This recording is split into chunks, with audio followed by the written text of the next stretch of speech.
So we've been in a storm now for about 12 hours or so. Yeah, about 12 hours. So I'm going to take you outside and see what it looks like. The wind's blowing beside the apartment building.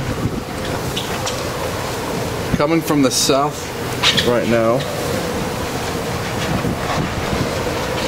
Blowing in. We tried to go to school earlier today, but we couldn't because this wind that's blowing right here is blowing across the street and creating a drift. Stick the camera out here and see if we can get a wow, big gust.